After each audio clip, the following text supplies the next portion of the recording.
Welcome to the New Haven Museum and to the opening of Amistad Retold.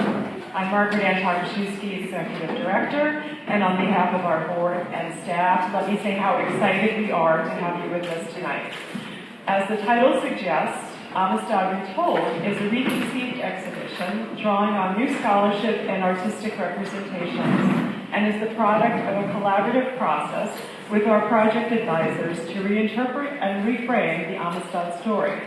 Many of you will remember the earlier exhibit that was in place for many years here, which provided the foundation for this new show. Amistad Retold centers the people who led the revolt and their collective actions to determine their lives. It also foregrounds New Haven as the site of their incarceration and organizing by Black and white abolitionists, and explores its many legacies today. I would like to thank our entire staff, especially exhibit coordinators Joseph Bishop-Wursel and Joanna Steinberg, museum educators Rohanna De Los Santos and Eve Galanis, who also teach in New Haven schools, our brilliant project advisors, graphic designer Lisa Renison and lighting designer Andrew Rubinoff, for bringing this exhibition to fruition. Joanna Steinberg, our Director of Learning and Engagement, will be the first to tell you that the design and reframing of the exhibition was informed by the critical questions and comments shared by New Haven school groups. She organized a team of project advisors who generously shared their expertise and experiences in social justice education. We are grateful to Deja Braham, Director of Education and Public Outreach at the Gilder Lehrman Center for the Study of Slavery, Resistance, and Abolition. Dexter Gabriel, Assistant Professor of History and Africana Studies at University of Connecticut. Kai N. Perry, President of the Amistad Committee and board member of Discovering Amistad. Thomas Thurston, former Director of Education and Public Outreach at the Gilder Lehrman Center. And Charles Warner Jr., Chairman of the Connecticut Freedom Trail, Chair of the Dixwell Church History Committee, board member of the Amistad Committee, and co-curator of the current exhibition here, Shining Light on Truth, New Haven, Yale, and Slavery, with Mike Moran, our newly appointed city historian, who's also here tonight. With their invaluable guidance, the exhibition better frames the global context historically and in the present, foregrounds the stories of the children of the Amistad, and highlights the abolitionist strategies and Black leadership in the movement, as well as the continued struggles to secure equal citizenship for free Black communities.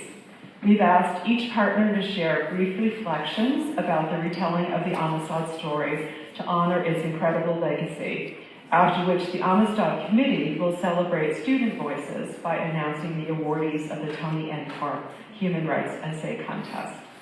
The New Haven Museum is grateful to the English family for their historical support of this institution, and to James and Richard English for their legacy gifts. Tonight we also thank Jack's Bar and Steakhouse for providing the delightful reception that follows.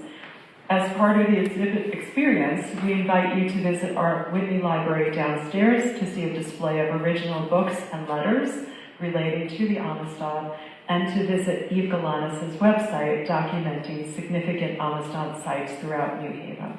Please sign up for our emails to hear about the exciting programs we're planning this July with Discovering Amistad and the Gilder Lehrman Center.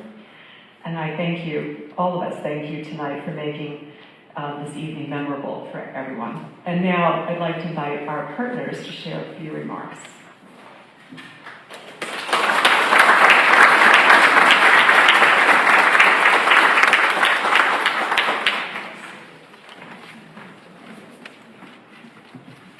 Hi, I'm Tom Thurston, formerly with the Gilder Lehrman Center at Yale University. I retired last year. I'm very happy about that. One of the most exciting things I did as Director of Education at this center was developing a relationship with teachers, predominantly here in New Haven, Connecticut, with teachers in Sierra Leone and tangentially also in South Africa.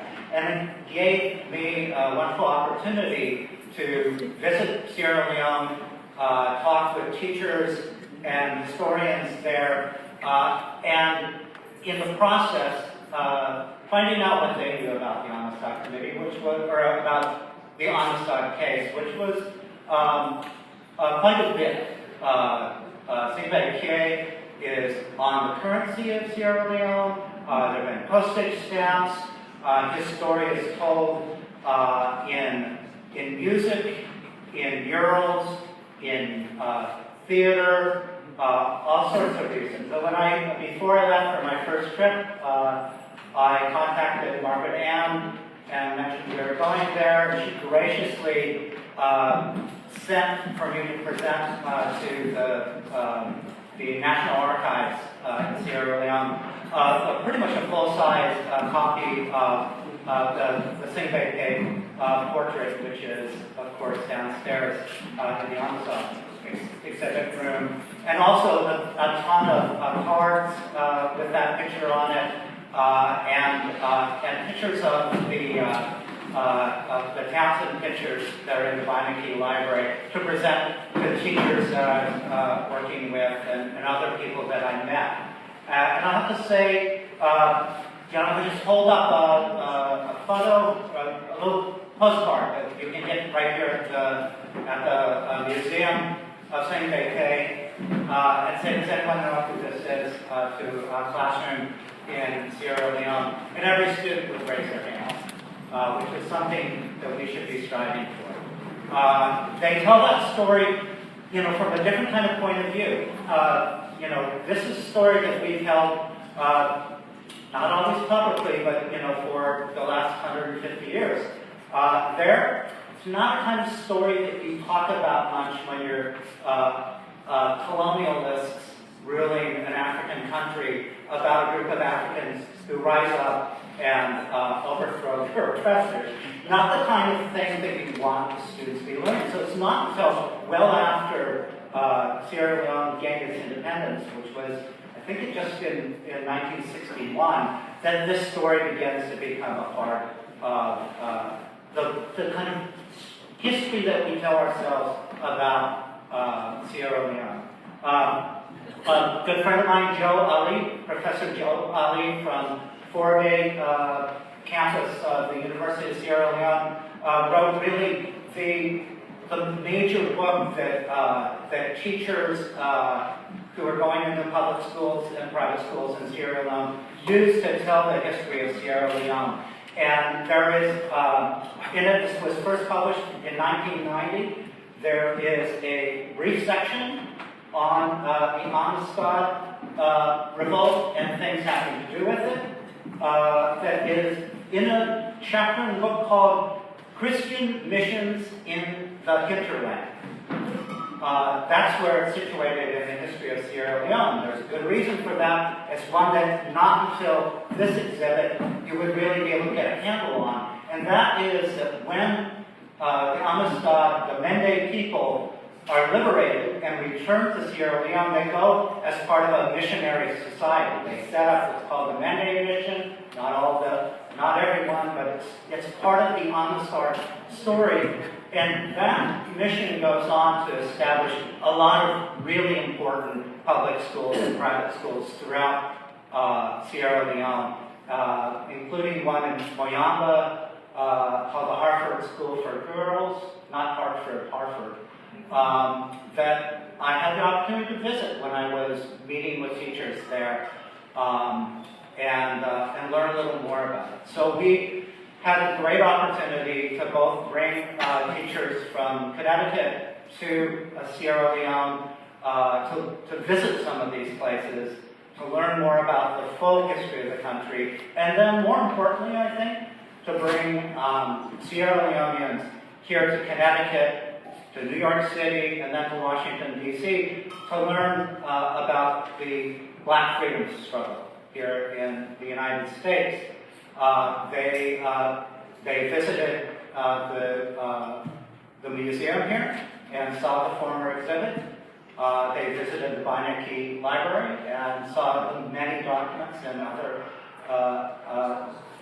the portraits and all about the Amistad. And they sailed on the replica of the Amistad boat as well. It was a really moving situation for all of us.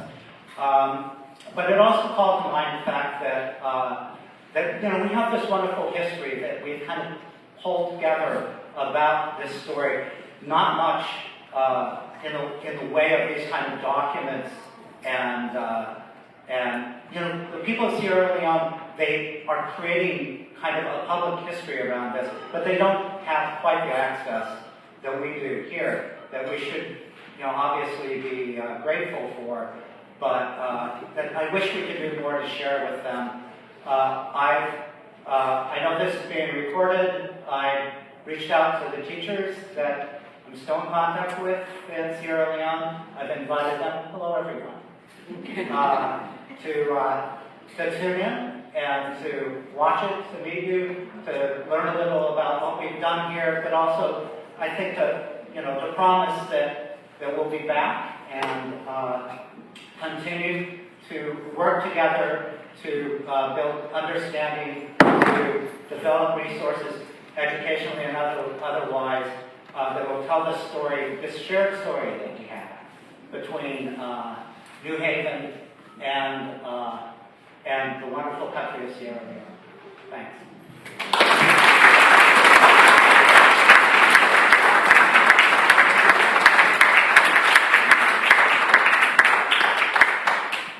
Hi everyone, my name is Deja Bravo. I'm the current Director of Education and Public Outreach at the Golden Learning Center. Sorry.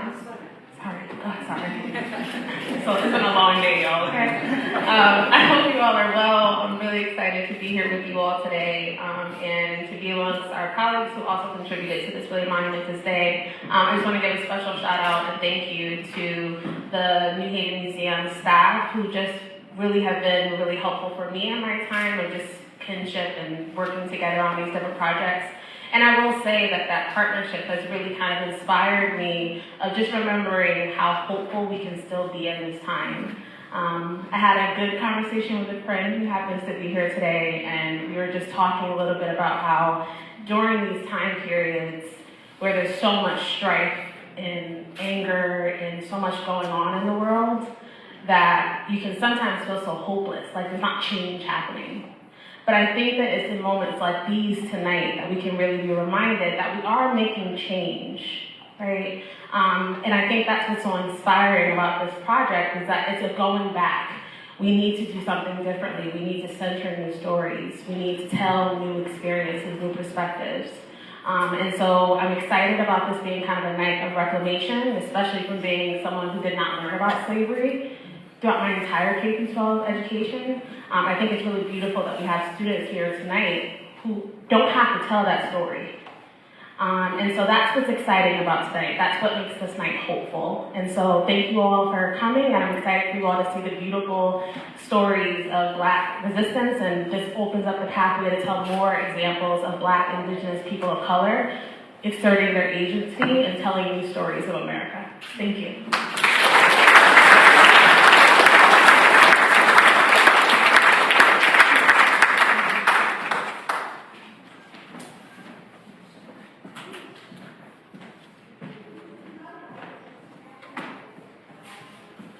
Good evening. Good evening. Good evening. Good evening. Wake up, guys. This is no, honestly, this is really a festive occasion. I do have some prepared remarks, but I also have some remarks from the heart. I think it's important, one, to obviously always prepare, but two, sort of let the moment speak to you. And so, if I may. First, I would like to say good evening and bring greetings on behalf of the over 170 Connecticut Freedom Trail sister sites.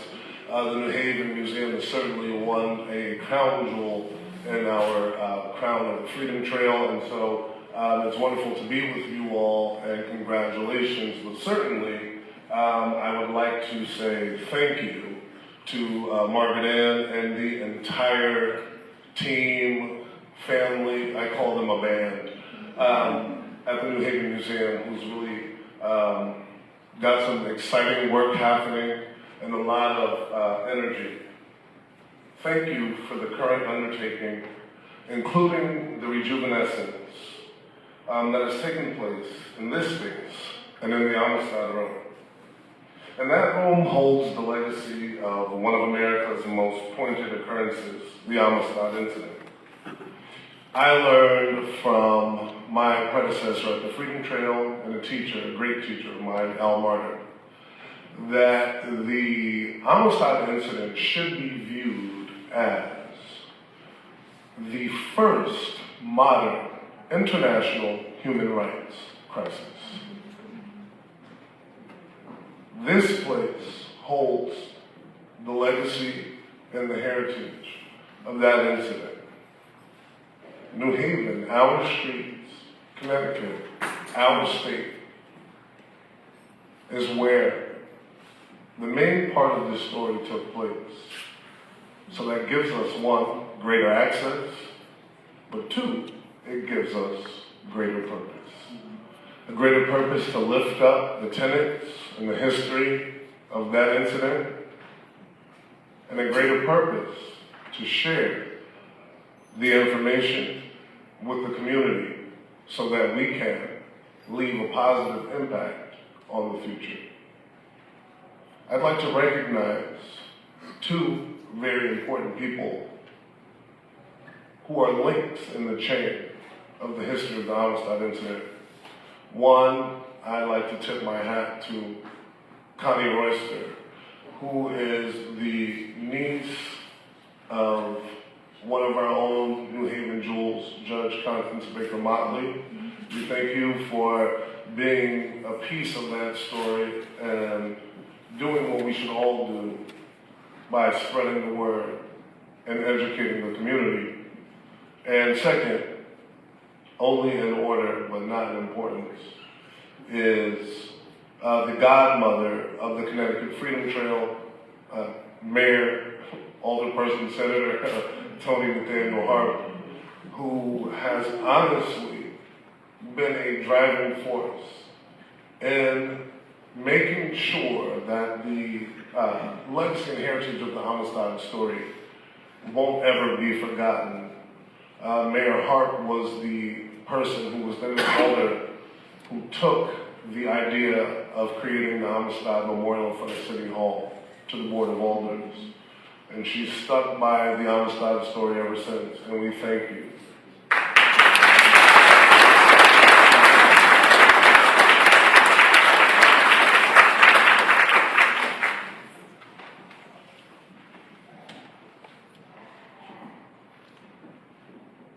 History is a clock. Those are a few words from a longer quote from the historian John Henry Clark. And so the question is, where are we and what time is it? The repurposing of the Amistad Road not only gives greater visual, but it serves to stamp itself as a place where future generations, future leaders of New Haven can come to learn stories of social justice and human rights. And I'm sure that this place, the New Haven Museum and the new refurbished Amistad Road, will be there to teach generations of new activists, new leaders, new teachers, and better citizens who will make a positive imprint on tomorrow. Again, congratulations to the New Haven Museum team, Margaret Ann, one of my main partners on the Freedom Trail. And I'd also like to acknowledge 5 New Haven Public School students who are ambitious and always seeking greater heights of scholarship. These fine young people will be introduced later. Thank you all for endeavoring to take on these purposes and these tenets and signing yourselves up to be future leaders in New Haven and in the world. Thank you all.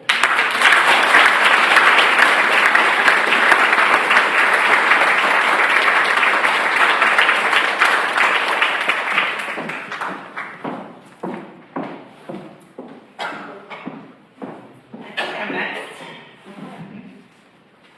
Good evening, everyone. Congratulations to Margaret Ann and Joanne Steinberg and the wonderful team here at the New Haven Museum. And thank you for this opportunity to help with the reinterpreting and the re-envisioning of the Amistad exhibit.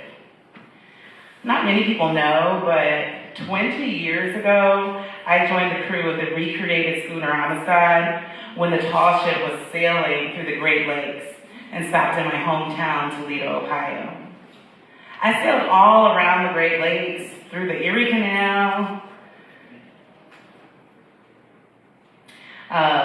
through upstate New York to Boston, from Boston all the way down to Miami, stopping at ports and all in between, to tell the Amistad story to hundreds of thousands of people all over the United States and beyond. But what always struck me was when I finished telling the story of the Amistad, folks always ask me, but why are you here? They wanted to know my story. They wanted to know why a young black girl was living aboard a ship with such a controversial story. They wanted to know where I went to college, if I was afraid of the water, if I had sailing experience, if I get homesick, do I get seasick? So when I began to review the exhibit text that Joanne kindly sent over to me and kept pushing deadlines coming up, I need your revisions. But each time I looked at the text, I was reminded of the importance of talking about the people, about centralizing the who, about centralizing the voices of the Amistad Africans. I wanted to make sure we didn't just write about the ship, or write about the roots, or write about the slave trade, or talk about the trials. I recognized that this was a unique opportunity to lift the voices of the 53 illegally kidnapped West Africans who boldly fought for their freedom on these very shores. So it is my great honor and privilege to be before you today and to join with you in celebrating the opening of this refurbished, reinvigorated Amistad exhibit. I also take special pride in celebrating our New Haven Public School students who have taken up the mantle of making positive contributions to the community by giving serious thought and consideration to the age-old issue of human rights. The Amistad Committee, along with the New Haven Museum, have led the community in teaching and learning about the Amistad incident and its historical importance and impact on society. Understanding the need for developing the knowledge of tomorrow's leaders and highlighting the struggle for social justice and human rights, the Amistad Committee agreed to establish an annual essay contest for New Haven Public School students, named the Tony N. Harp Human Rights Essay Contest. Named for a history-making elected official and community leader, Tony Harp used her voice to access power to promote the lessons and history of the Amistad story. As an alderwoman, Tony Harp sponsored the building of the Amistad Memorial Statue of Sangay, PA, in front of City Hall, and as state senator, Tony Harp sponsored the legislation that created the Connecticut Freedom Trail and the state funding that supported the building of the recreated Amistad ship. As New Haven's first and only woman to be elected mayor, Mayor Harp advanced the causes of women, immigrants, children, and the homeless, uplifting the history of New Haven. Mayor Harp has been a long part of the larger Amistad story. This year's essay topic centered around the contributions of another legendary New Haven historical great, Judge Constance Baker Motley. Judge Motley was a legendary social engineer and attorney, civil rights movement icon, and the first black woman to be appointed to a federal judgeship. Her life and work serves as an inspiration and a roadmap for all to follow, especially for our New Haven students. It is my hope and expectation that the young people we are recognizing today will go into the world and make positive changes that will resound through eternity, just as Judge Motley did. I would like to recognize Connie Royster, the niece and living legacy of Judge Motley. We appreciate you and your presence today.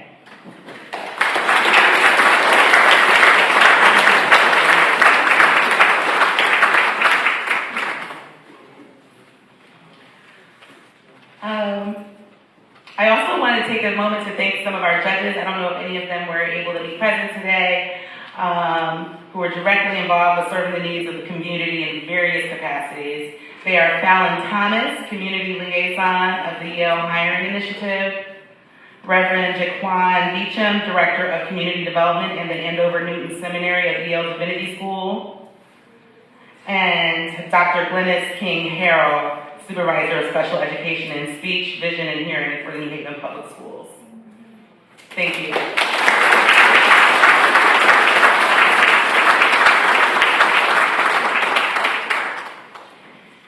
And now would the members of the Amistad Committee come join me up here as we present the awards to our dynamic future community leaders. And Mayor Hart, please, and Mrs. Brewster, please. Yes, of course.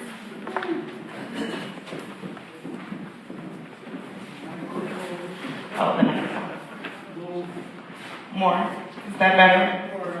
Okay. Wait for you. It's too loud? This one. Do you want to speak?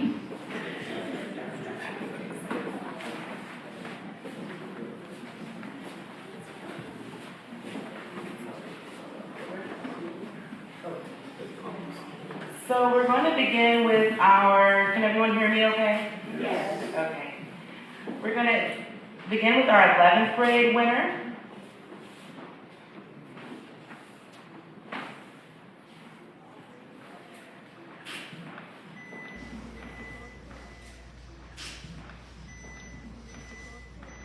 And she, we were practicing saying her name. But because I don't want to embarrass myself, I'm going to shorten it that she sometimes goes by Timmy Adeniran. Come on up.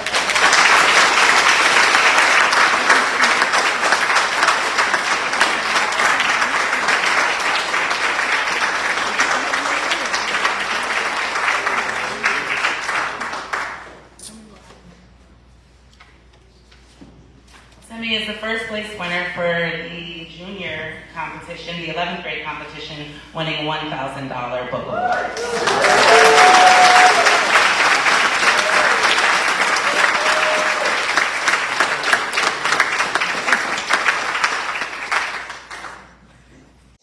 Now on to our 12th grade competition. In third place, and let me tell y'all, this was very close. I recounted the scores many times. We used the social studies rubric for judging the essays, and they were very close. So it broke my heart that everyone was in first place. But without further ado, in third place, Miss Jayla Anderson from Superior.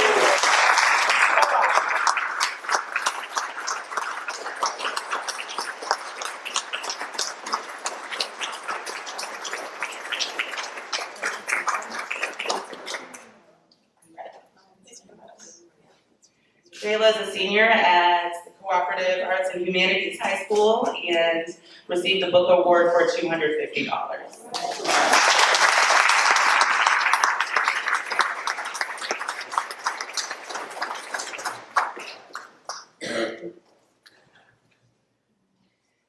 In second place, I know he's in the building, or his mother is in the building, or a representative somewhere. Is Jonas Ward of New Haven Academy.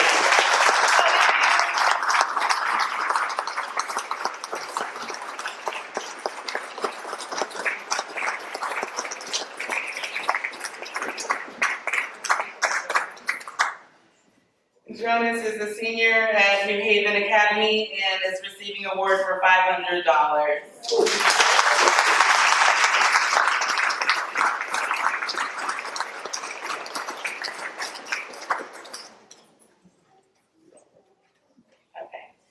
And in first place, we have Allison Miranda Blanchett of Hill Regional Career High School for an award of $1,000.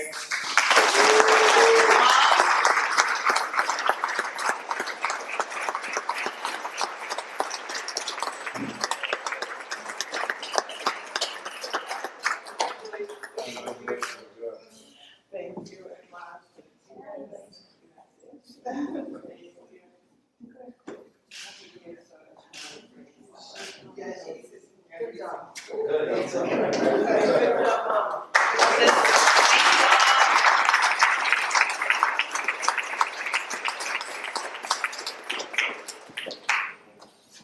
there any other parents of these contestants in the room that we could acknowledge? If you're here, please stand. Parents, family members.